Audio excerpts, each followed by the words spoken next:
Hello, my friend. Stay a while and listen. What's going on YouTube? It's Filthy, and we're back with another Raid Shadow Legends free-to-play video. Today we're talking about whether we should be going for the fusion that we've got on at the moment, Oella, a Sylvan Watcher, and yeah, should we try and aim for it on the free-to-play? Now, on my main account, I've got over 120 champions at level 60, 6-star. I've got nothing else to do. I will pick her up there. The question is, should you be going for it as a free-to-play? Should you be trying to go for the rares? Should you be trying to go for the epics? Obviously, it will depend where your account is up to. By way of background, we're on day 37. I've taken a slightly different approach to starting a new account. I haven't bought masteries for champions. And that's allowed us to do things like fully upgrade the gem mine, fully get the Guardian Ring unlocked. It's left us with 1600 gems. It's left us with 18 million silver. We're sitting on a good amount of ancient shards. We've got one sacred.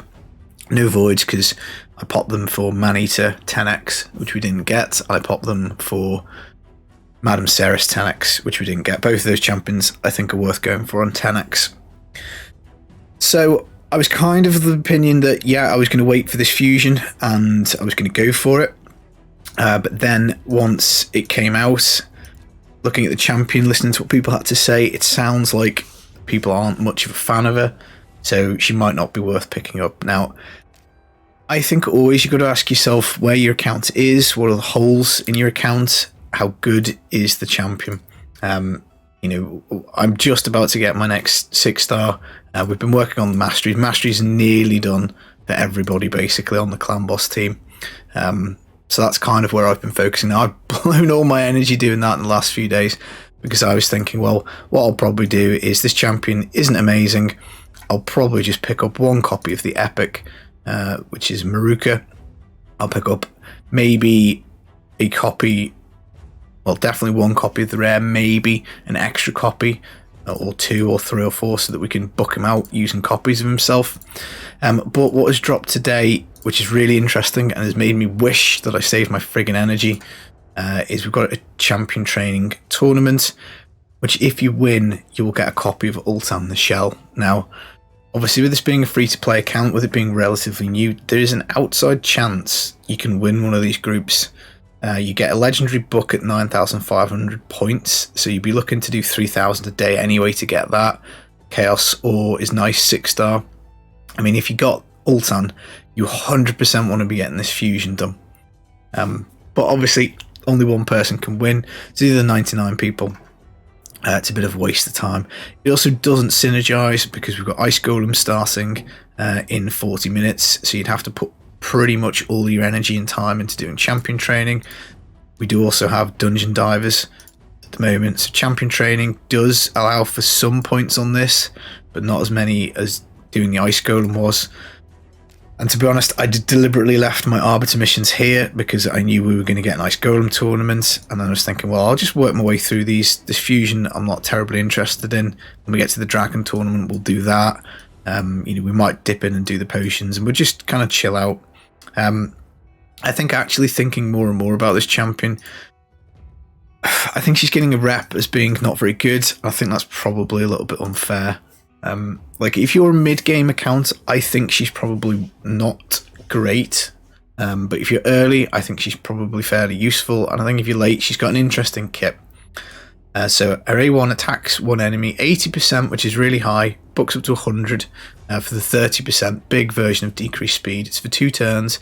It can't be resisted if you get Ultan. Now, aside from winning the champion tournament, you're probably not going to see this guy. There's just so many legendaries in the pool. It's really hard to get. I've been playing for 3 years. I've got one of the legendary pairings, which is Venus and Cupidus, and I consider myself lucky to even have that. Her A2 heals everybody 30% of their max HP, increases the duration of buffs by 1 turn. I think this is actually a very underrated move. A lot of people are down on it because it says 30% of each champion's HP, not her HP. But that as you get further in the game, your champions get more HP, you get better champions. This potentially can be a really nice move. It will depend obviously on which champions. If you took 4 really fragile, brittle champions, it's not going to be as useful as if you had 4 tankier champs with you. Again, it'll depend on your team comp, but that heal, it's not terrible. Could it be better? Yeah, but it's not terrible.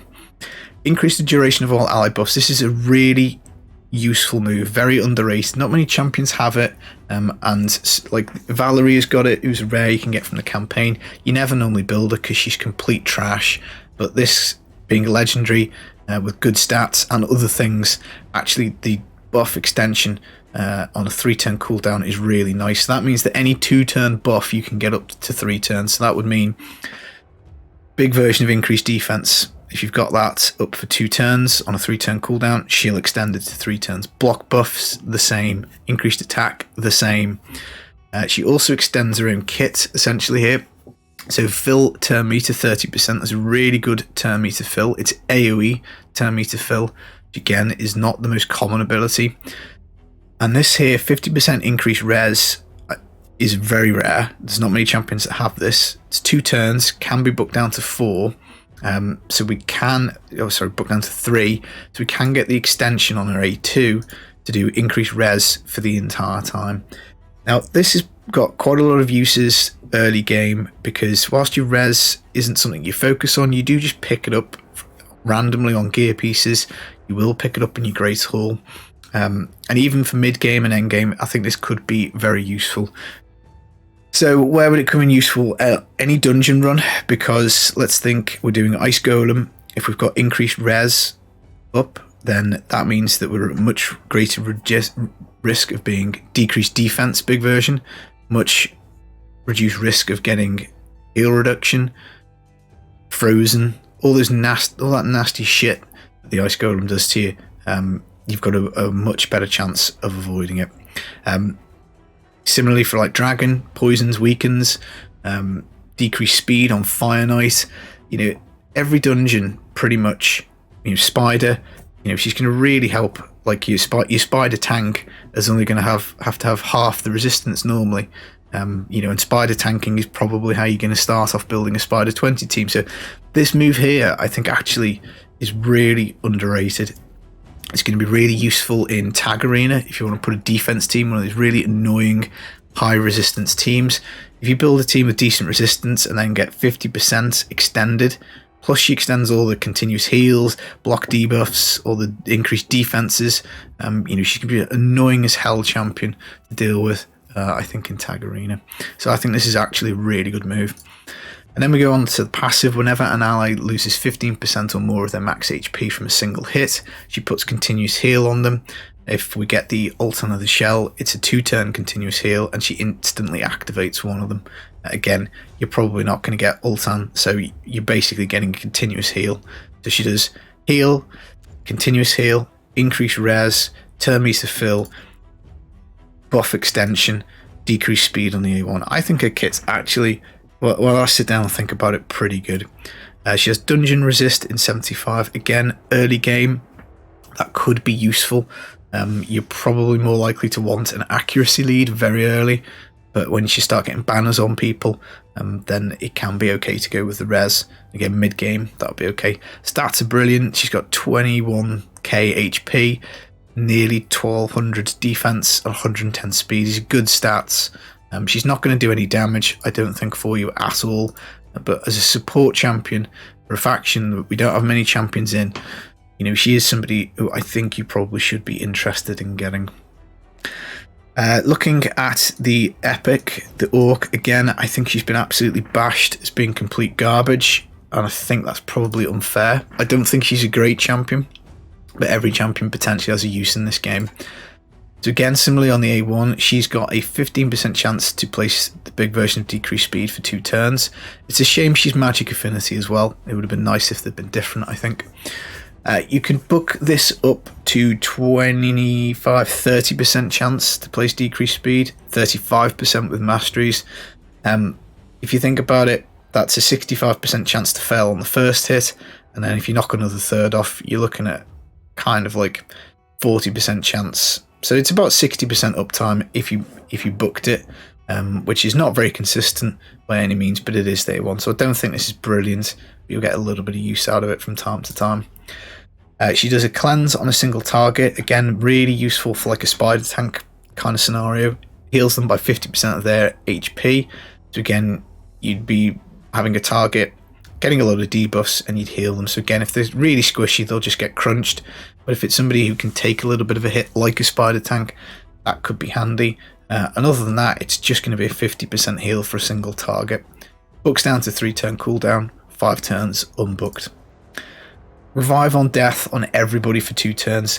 Again, this is probably a little bit of an underrated move. It's not a brilliant move by any means, but it does have some niche uses. So it could be good for faction wars, could be good for Sand Devil, could be good just in general. Like if you've got a reviver to pair with a revive on death champion, it can be really strong because anybody who isn't covered by the revive on death can then be picked up by the reviver. So again, lots of applications in dungeons, lots of applications in tag arena, those types of things. So again, not a terrible move.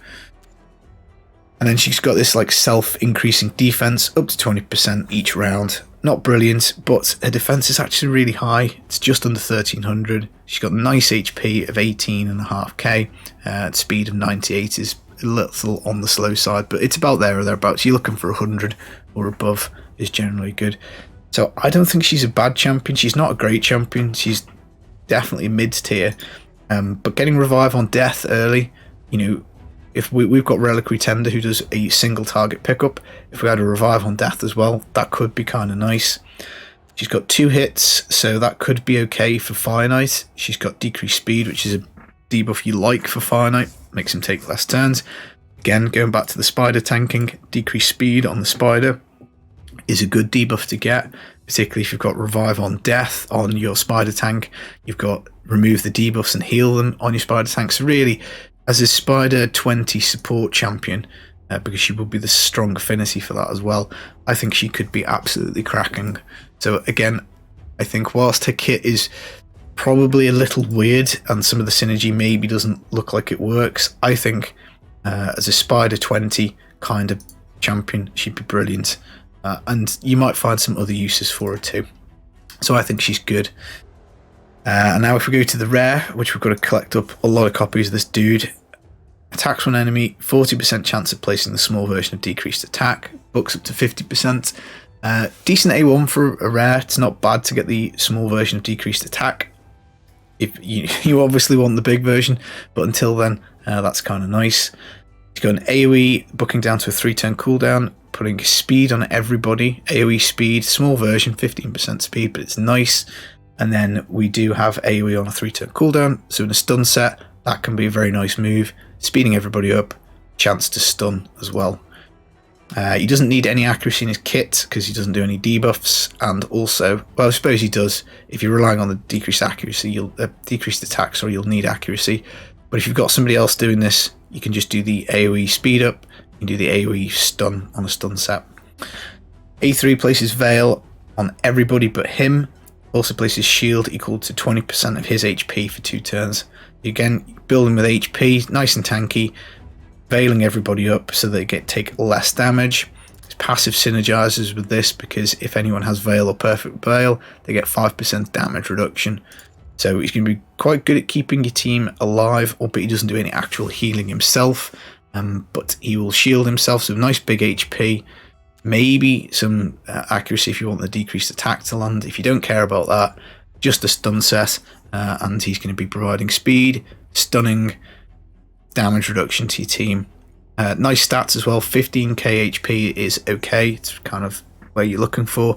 And then really nice high defense for rare, 1200. A little slow at 95, but you know, you'll get over it, I guess. So what to do? I'm not sure whether I can complete this fusion or not, looking at where we are with the shards. Again, maybe we'll... For Champion Chase, I know we can get Gembo. I haven't pulled him from the Prime Gaming. We've got, I think, a couple of the rares stacked up for Broadmoor we could fuse, because we've got the Fragment Summons. Whether that's going to be enough to be able to get the summoning done that we need, I'm not sure whether we have got the energy to try and compete in this and get all the potions done, get all the epics, get them all logged in 3 weeks. Basically, you're putting the entire account on pause just for 3 weeks just to get this champion. And whilst I really like her kit and I think she's good, I'm not sure if it's worthwhile putting everything on hold 3 weeks to do that.